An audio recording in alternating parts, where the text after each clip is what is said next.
We are on section number 51, 52, and 53, and I'm pretty confident that we'll be able to finish all three of those sections. There's actually only about 4 questions that go throughout all the sections there entirely, so we should be able to cover these things. We've got some interesting things, I think, coming up in the comments. So we are looking at the first one here, 51, dining with Simon the Pharisee. Christ is anointed by a woman. And this is different than the anointing later on that will take place closer to his crucifixion. They are similar, and you might be tempted to think that they are somehow the same, but they are 2 separate things that are going on. And so question number 341, says, how did the woman show her devotion to Christ? This is based on Luke chapter 7, verses 41 to 46. It says, there was a certain creditor which had 2 debtors. The one owed 500 pence and the other 50. And when they had nothing to pay, he frankly forgave them both. Tell me, therefore, which of them will love him most? Simon answered and said, I suppose that he to whom he forgave most. And he said unto him, thou hast judged rightly. And he turned to the woman and said unto Simon, seest thou this woman? I entered into thine house. Thou gavest me no water for my feet, but she hath washed my feet with tears and wiped them with the hairs of her head. Thou gavest me no kiss, but this woman, since the time I came in, hath not ceased to kiss my feet. My head with oil thou didst not anoint, but this woman hath anointed my feet with ointment. Are you looking for an extra microphone? I don't know where the other one might be. Alex, if you'll hand them that yellow microphone right there. Oh, she's got one there? So that I will not have to stand. Okay. I'm lazy. Okay. Yeah, there you go, yes. Okay. So how did the woman show her devotion to Christ? And the answer that everybody got was, it is B. She washed his feet with her tears and anointed them. Take a look at A. She brought water to wash his feet, as was customary when people came to visit. Well, A is the customary way that this would be handled. What is outstanding is that the host of the feast didn't even provide so much as that. He didn't even do the customary thing. This comes into play, this idea of the washing of the feet, in a couple of places, of course, with the disciples getting their feet washed. One of the things to understand about foot washing was that you would have more like public bathing areas, and then when walking home from those areas, you would end up getting your feet dirty. And so that's why especially they would need to get their feet washed once they got in. They might be clean every part except for the feet. And you'll see that when Peter asked to be washed, not only just his feet, but his head and his hands also, and Jesus says, no, you only have to wash your feet, and which is, we'll get into that a little bit later on, which is a picture of how that once you're saved, you only need daily checking in with God and getting sanctified. Okay, so this was a customary thing to happen, and it was usually given for a servant to do, but the master of the feast, the Pharisee, who you would think, who was up on all kinds of ceremonial washings, you would think that he would have taken care of this need, but he didn't even do that. If we look at C, she secretly worshipped him. Secretly worshipped him. Well, this refers to how some people are today. They justify their lack of service by suggesting that they have a superior form of spirituality that is not so ostentatious, it's not so public, it's not so showing off. And so some people will end up not serving because they say, oh, well, I believe in doing things in secret. I don't believe in being out there in the front. Well, although we should not make a show of our works, neither should we keep them so secret that it covers our actual deficiencies. We end up hiding the fact that we're not really doing anything, all in the name of, I don't want to be a show-off. Our works should be done decently and in order, without fanfare or complaint, as a matter of normal responsibility so that people will see our good works and praise God and glorify God. Jesus handles this. If you remember back in the Sermon on the Mount, he talks about those people who made a big show about all their tithes and things like that. And then he also talked about those who would be fasting, and they would sort of cover themselves with sackcloth and ashes, so they would be having their complaints out there. So neither fanfare nor complaining. Just do the work. Just get to the work. And so she didn't secretly worship him. So she washed her fears with her tears and anointed them. Now this is an interesting thing. Typically we might have like a tear bottle that would be used to be collecting tears, and this was not something they did in the Middle East. This was done also in the Orient and other places.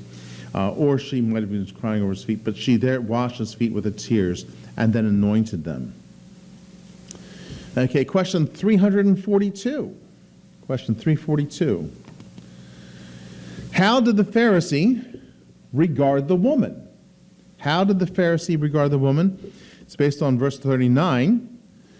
Now when the Pharisee which had bidden him saw it, he spake within himself, saying, This man, if he were a prophet, would have known who and what manner of woman this is that toucheth him, for she is a sinner. Let me get the right answer. The answer everybody got was? Yes, C, she was a sinner, since she was not one who practiced the law like a Pharisee. Now, you don't see that exactly. I put that in there to lead us along to get the understanding of what it means to be a sinner in those cases. But I think this is interesting. If he were a prophet, it's not that he would, as a prophet, be able to see inside her heart or predict what was happening. Okay, that's not what he's talking about. As a prophet is somebody who would be extra sensitive to spirituality and to sinfulness, because a prophet would be preaching against those things. So a prophet would have been more able to discern that this woman, she was not like others, she was a sinner. Kind of reminds me of this joke about when prophets debate, and it shows the cartoon showed two prophets looking at each other, and the one prophet looks at him and says, I knew you were going to say that, and the other prophet answers, and I knew you were going to say that. It's not a question of being able to predict what's being said. It's got to do with spiritual sensitivity. So if you look at A, in fact, let's look at B and C together. She was a tax collector, or she was not one who practiced the law like a Pharisee. Well, B and C, they highlight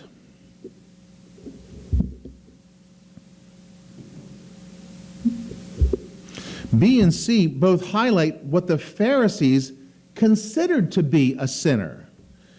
Just as you had a Sadducee class and you had a Pharisee class, you had a class of Herodians, the Pharisees considered anyone who was not a subscriber to Phariseeism, that they were automatically in the sinner class. It's not that they were wicked people, it's just that they were not following all the Pharisaical traditions.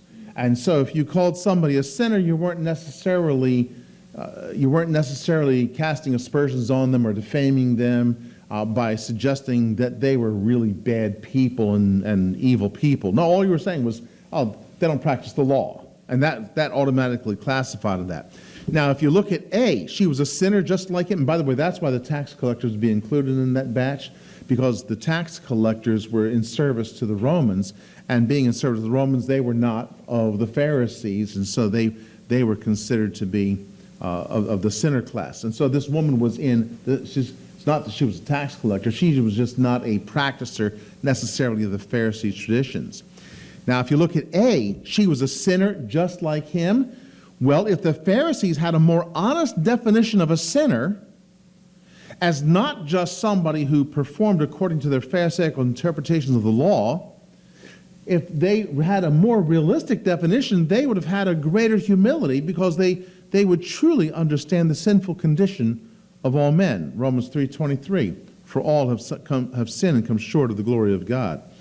So you really got more of a case of religious bigotry going on here, rather than somebody who really cared about righteousness. It's more like religious bigotry. Okay. Would anybody like to say anything, sharing anything? I want to try to make sure to give plenty of breaks for something like that. Yes, sir. The questions were framed, the first two reminds me of the praying Pharisee Oh, yeah, okay. and the tax collector. True. And so, since she is a sinner, she would be categorized among the tax collectors.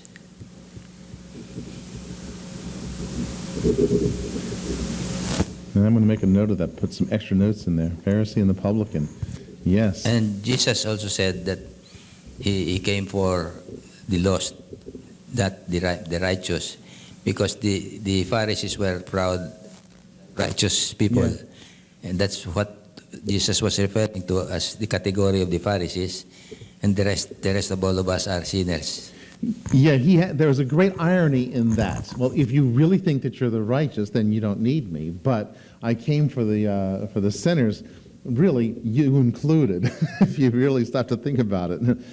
Since he came for everybody, there's the irony there. He would come for them also.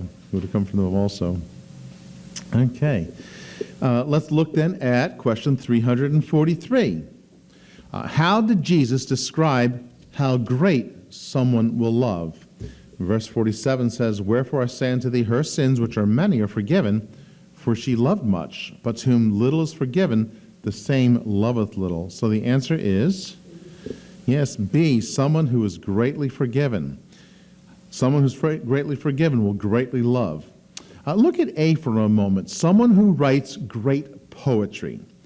Okay, love is not marked by how flowery someone can be in piling on adjectives to describe their love. Now, I will say this, poetry can be powerful.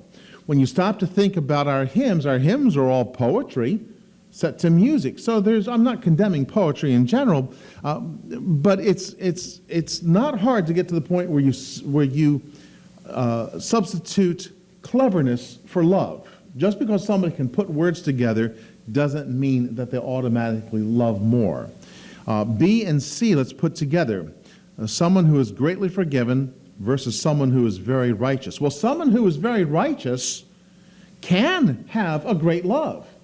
Jesus said, if you love me, keep my commandments, right?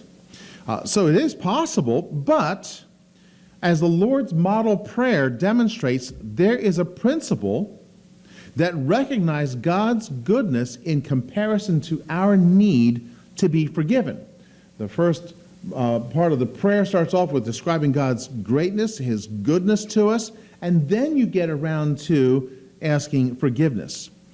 So having this sense of forgiveness coupled with God's goodness will enhance our appreciation for God. Stop and think, how many times are we moved simply by the video of an animal who's obviously extending an act of kindness? Is there anybody else besides me and Nancy that does that? We like to see these. She'll show some of these. Do you like those? Yeah. I saw this one. It was really interesting. It was not a video, but it was a picture. Evidently over in, I can't remember where it was, over there somewhere.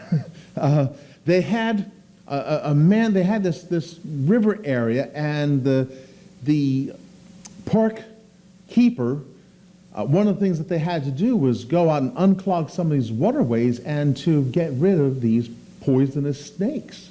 And so he was there pictured in the water, and the article said that he was struggling a little bit to get a move on. Well, the orangutans that were in this area, evidently they were protecting them from these poisonous snakes. And so as he's there in the water, and the orangutan's looking at him, watching him, and then the next thing you know, he sees the guy struggling with the orangutan, holds out its hand to help the man.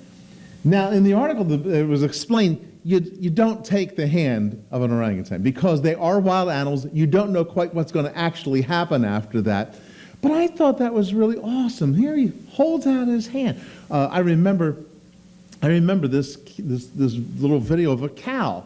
Its new calf had gotten stuck in some ditch, and this cow came over to somebody just passing by the field at the fence there. I don't know if it was the farmer or not even. And she was trying to get the guy to go over, and finally managed to in the way it was acting, the man followed, and there was the calf, and helped the calf out, and the cow was so appreciative. And you see this kind of thing with animal videos all the time, and it just touches your heart. How illustrative that is of how we as sinners, when we see God forgiving us much, how appreciative we will be. So someone who is greatly forgiven, we can see it in the animals, how much more precious it is that when we can show that appreciation to the Father. Okay, question 344. How are someone's sins forgiven? Based on verse 50, and he said to the woman, thy faith hath saved thee, go in peace. Thy faith hath saved thee, go in peace. And so the answer is A, by faith. Okay, so B suggests that people are saved by works, which we know is not true. The woman had done a wonderful work indeed. I mean, what she did was a wonderful work, but that's not what she's noted for. It's her faith that saved her. So Jesus points it out, that it was the faith. But look at C. God has forgiven everybody. Well, C could be considered the opposite of B. If one doesn't have to work for salvation, then there are universalists who teach that no one has to do anything, and that since Jesus suffered for all, then all are saved. In fact, the Calvinists have a little bit of a problem with that. They'll say, well, if Jesus had suffered for all, then all would be saved. So evidently Jesus didn't suffer for all, and so his atonement was only limited for the select ones who were predestined. But it's not the case that his suffering would be in vain. So both the Calvinists and the Universalists are wrong. The Calvinists are wrong for thinking that the suffering only applied to some predestined ones. The Universalists are wrong for taking the opposite extreme and saying that since Christ suffered for all, then all are saved. No, salvation rejected is salvation denied. And that's the principle. Just because Christ suffered enough to cover the sins of the world doesn't mean that everybody is saved. Only those who received it will be saved. So the woman's faith is what secured her salvation. Okay, would somebody like to share anything in there? Okay, so now we go to the second tour of Galilee. And this is an interesting point. Remember, it's not just too long before this that John had been in prison and he was going to perish. And Jesus is really stepping up into his ministry at this point. So question 345 is the beginning of the second tour of Galilee. And I think it's interesting that it kicks off with the fact that they're are dealing with women and their support for Christ. So the question 345, what significance did many women have in their ministry? And this is based on Luke 8, verses 1 to 3. It came to pass afterwards that he went throughout every city and village, preaching and showing the glad tidings of the kingdom of God. And the 12 were with him, and certain women which had been healed of evil spirits and infirmities, Mary called Magdalene, out of whom went 7 devils, and Joanna, the son of Chuza, Herod's steward, and Susanna, and many others, which ministered unto him of their substance. So what significance did many women have in the ministry? It is indeed A, they ministered from the abundance of their substance. Let's look first at C. C, they took leadership roles because it wasn't fair to require men only to be held responsible. The key word here is going to be the word fair. I placed that in there specially. C represents the emphasis of the modern victimization mentality that promotes envy. It's not fair. It's not fair. Demanding fairness has actually become the excuse for limiting one's interests. You see, if you're aspiring to something merely out of envy and you have a demand for an equal right only, It's not sufficient. Having an equal position, an equal fair position, does not allow for one's position to be tailored to their best interest. Now, if you stop to think about it, if you said, well, let's take a man and a woman, they're applying for the same job, and the woman, she's got some interest perhaps, she's got kids at home. And so she's got maybe a burden to be able to get to those kids. But if you said, oh no, we have to demand exactly of you what we're going to demand of a man, and you've got to put in the exact same time. We're not going to give you any concessions. We're not going to make any considerations, whether it's your health needs or whatever else. You have to have what's fair. It's actually limiting. It's actually limiting. And so it's better to have something tailored to your interests. But if you're driven by this sense of fairness, what you're actually doing is hurting yourself. Demanding equality is actually just a technique that is designed to ratchet their leverage by coercing someone to meet your demands through guilt. I say ratchet, it means like you only use it when it's your advantage to be able to get something you want, but you don't want that same kind of equality when you want to be able to have some special consideration.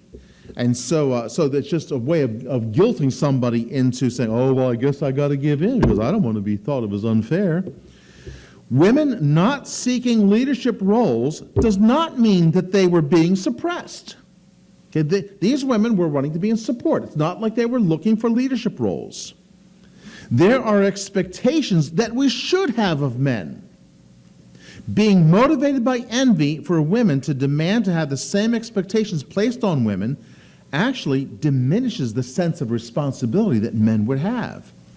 Women who believe that they don't need a man should not be surprised when men use them and leave them. Similarly, men who said they don't need a woman will find many women happy to oblige them.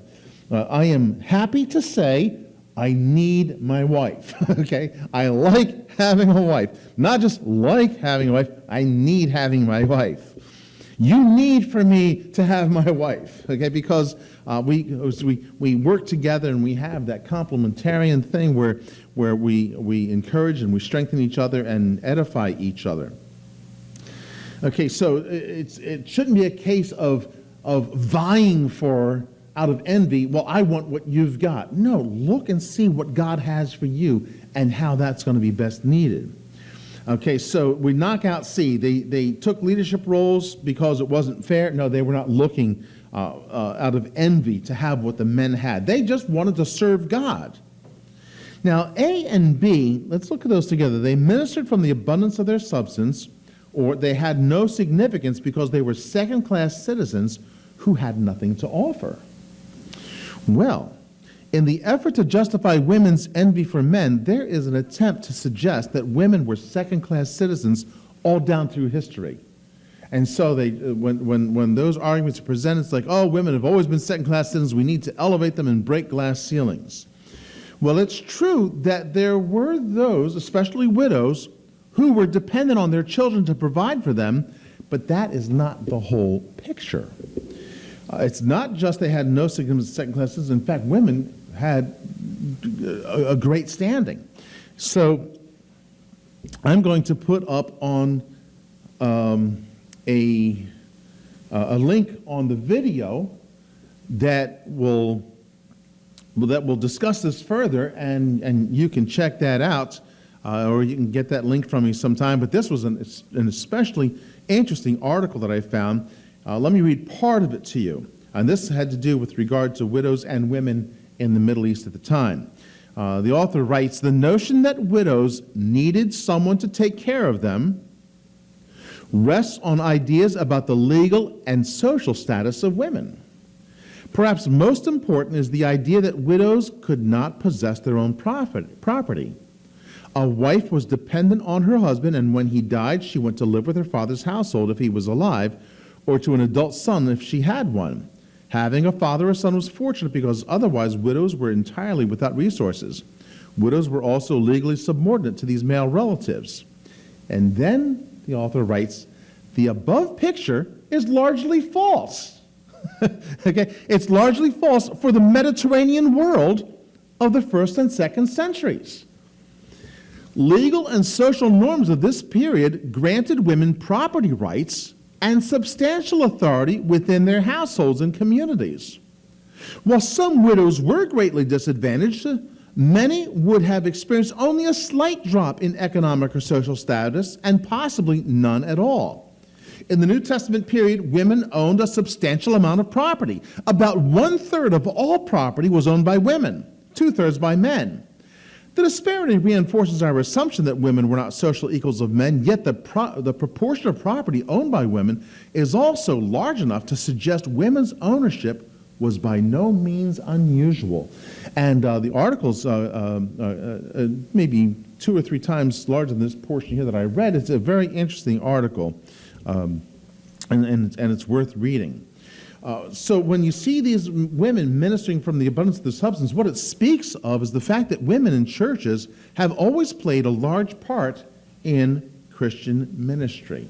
And that is something that's very important to take note of here, the women's support of Christ. No, they weren't second-class citizens. They were up there in the forefront supporting the troops, so to speak. Okay, any questions somebody might have? Yes, sir. Just a comment. Yes. Although women may not be recognized as leaders, they are in a sense really leading in terms of faith, of love and service, and also of honoring. For example, the woman preceding this section so loved Jesus. She's unnamed, by the way, and she's supposed to be a sinner, and yet she demonstrated to even the disciples that she she loves the Lord so much that she is willing to part ways with her expensive spikenard and anoint the Lord, washing his feet with her tears. So that kind of a showing would demonstrate leadership. You know, this is what you're supposed to do. If you're, especially for you, the apostles, you should be doing this, honoring the Lord, our God. Now, some commentaries say that that lady, that unnamed woman, was Mary Magdalene. It may be Morris in his text commentary thinks that this is a separate, because she is named specifically here, Mary Magdalene. So that woman in chapter 7 is not really the same woman as Mary Magdalene. Right. Yeah. She's unnamed. Yeah. So and we'll just leave her that way. Right. Yeah. Exactly.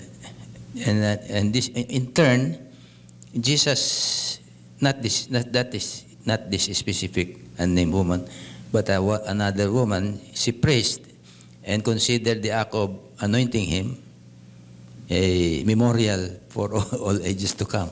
So it's really Jesus elevating the position of women, whereas the prevailing culture of that day was putting them in some kind of a second-class position. But Jesus never did that. He honored these women. In fact, this, as you say, leadership and example, it just struck me again that leadership is not what everybody thinks it's all about. Leadership is not being bossy. That's not biblical leadership. Turn over to 1 Peter chapter 5 and 1 Peter chapter 3. First, let me point out, in 1 Peter chapter 5, starting in the first verse, you see how Peter describes the leadership we have in church. He says,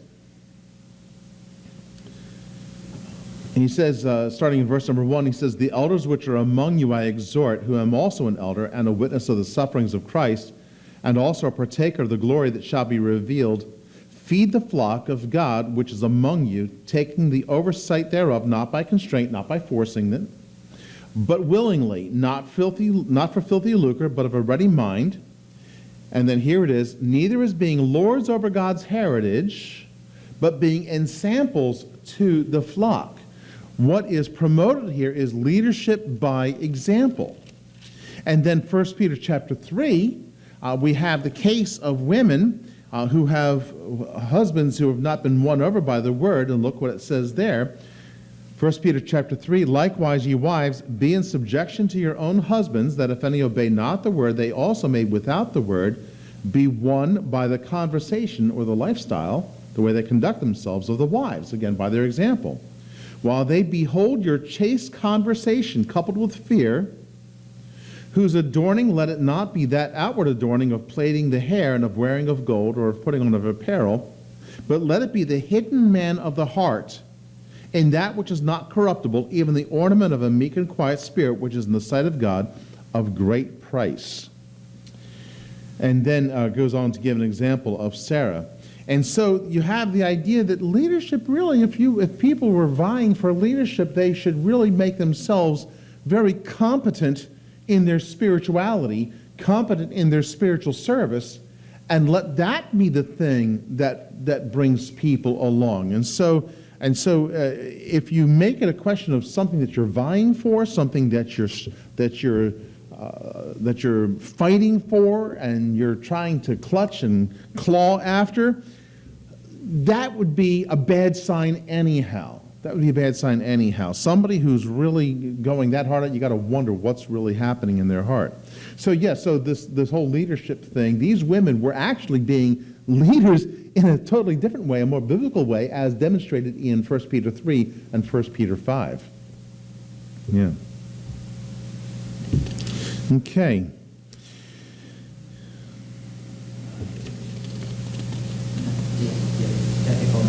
Yes.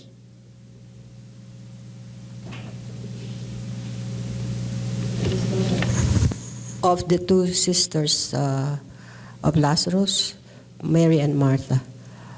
Theirs is Mary opted to stay with Jesus to listen to his words, and while Martha is concentrating on how she can please the Lord in terms of preparing for the food and like for their dinners.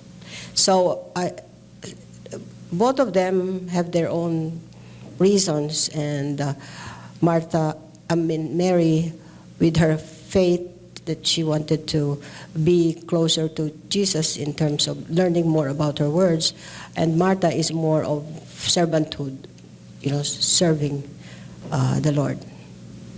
Yeah. Yeah, those are good examples. Okay. Okay, then.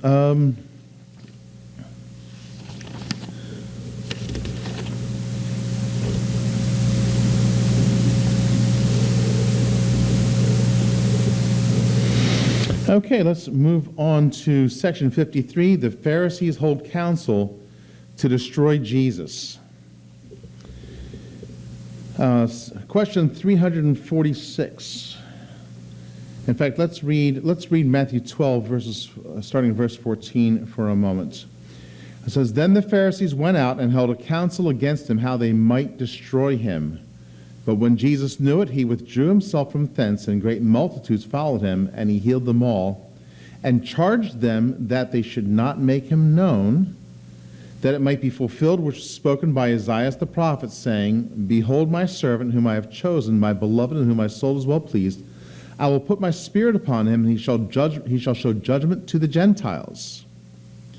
He shall not strive nor cry, neither shall any man hear his voice in the streets. A bruised reed shall he not break, and smoking flax shall he not quench, till he send forth judgment unto victory. And in his name the Gentiles trust. Okay, so question 346 says, what did Jesus do to delay the counsel of the Jews to destroy him? And by that, we're signaling something here using the word delay. Okay, the answer we got is, okay, C, he withdrew himself and charged people not to promote him. Now, if you look at A, he met with them head on and argued with them. That is a kind of a human kind of a reaction to do. It's not a very judicious consideration, not taking careful note of things. That's what a lot of people do, is like, well, I'm just going to dig my heels in and I'm going to just get into a lot of arguments with them. I'm going to be a good apologeticist. This might be something that could be done. I mean, he certainly did go to argue with them later on when he was on the temple grounds. In fact, the great portion of scriptures in John is about him dealing with the Jews just before the crucifixion. But there is a time to be able to do that. This was not the time for him to be crucified. And in fact, you'll find in other situations where it was not time for him to die, and so he meets this crowd head on, and they drive him to a hill to cast him down. And what does he do? He just turns around, looks at them, and passes through their midst and walks away, simply because it just wasn't the right time. So he could have argued with them, but no, this wasn't the time to deal with that. He had further things that he had to do, specifically with regard to the Gentiles. And so he didn't argue with them. Neither did he get scared and quit the ministry. And this is something that you've really got to take into consideration when you're going to go about to serve God. It's like an admonition you want to give to Bible college students and somebody who's pursuing preparation for the ministry. You want to point out to them, look, this is a hard thing. It's a wonderful thing. I love pastoring. I love being able to study. I love being able to teach. I love being able to preach. I love getting together with the teenagers there, and got Alex here on the side over here, and I enjoy coming over to Alex's house. I'm enjoying. I hope you're enjoying it too when I come over, Alex. Real handy for him because it's done at his house.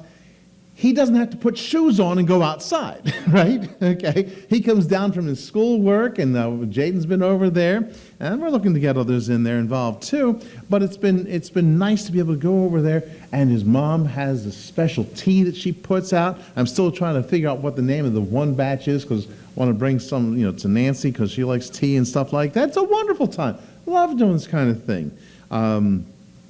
It's great to see people as they're thinking and as they're growing. However, it can be difficult. And if people knew and understood what happens in churches across the nation, and churches of all kinds, you would not believe the ungodly, cruel, and wicked things that can go on, all in the name of Christ.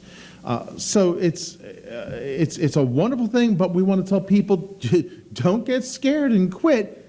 Just keep plowing ahead. I'm thinking of the Apostle Peter at the time in John chapter 6, where you have the bread of life discourse, and the Jews, some of the disciples, they start to drift away, and Jesus asks Peter, are you going to leave also? And Peter's answer is, where else would we go?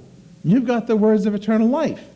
So it's like, if you're going to ask me a question, I'm going to give you the answer that I know. Well, that's pretty much what goes on with just plodding through ministry, is you just keep responding to what needs to be done all through it.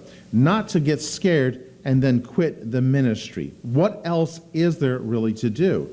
I just feel bad for other people that don't get to be doing this all the time too. So we try to make sure there's plenty of opportunity to get it into our lives there. Okay, so he withdrew himself, charged people not to not promote him, not because he was scared, but because he was not to be delivered over to them yet. It's just simply not time yet. Okay. Question. Pastor? Yes, please. Go ahead. Yeah, in verse 15, when it says, but when Jesus knew it, he withdrew himself from thence, and great multitudes followed him, and he healed them all. Does that mean literally healed them of afflictions, or does that mean ease their mind? I would take it at face value. He healed them of their afflictions, whatever they were going, which could probably include their minds as well. I'll bet too, though. Okay. Yeah. And is the idea that here that he said, okay, I healed you, but listen, between me and you, keep this under your hat. There's other places where that's more difficult to deal with. I think in the context, it would be keep it under your hat, with regards to the council. With regards to the council. Okay, 'cause it says not to promote him. Right. Exactly. Yeah, not to not promote him amongst where the council might be concerned. He's obviously doing this apart from the council and saying, let's just keep it here and not, and we're not going to take it. Don't let them know where I am, because he has departed from them. He withdrew himself. So he's saying, don't go take the word back to the council. Got it. Yeah. Okay. Now that question's going to come up. It's going to be a little bit harder on some other scriptures, though, because this happens a number of times. Okay. So now, question 347. What did Jesus anticipate by quoting Isaiah? And it's based on verses number 17 to 21. Behold, my servant whom I have chosen, my beloved, whom my soul is well pleased. I will put my spirit upon him, and he shall show judgment to the Gentiles. So, and then so on and so forth. So question 347, what did Jesus anticipate by quoting Isaiah? Okay, it is actually B, the next dispensation of the Gentiles, and how they would be brought in. So it's going beyond C, how Israel would be saved. This is dealing with what Israel's truest mission was to bring the gospel out to the Gentiles. And so he's not talking about the replacement of Israel, just the fulfillment of Israel's mission, getting to the Gentiles. And so he's going to be carrying his ministry out even further. So and he will have times when he will now go into certain Gentile areas in order to witness and minister to them also. And which is, again, in anticipation of the ultimate mission, which would be fulfilled in the gospel coming first to the Jew and then also to the Greek, to the Gentiles.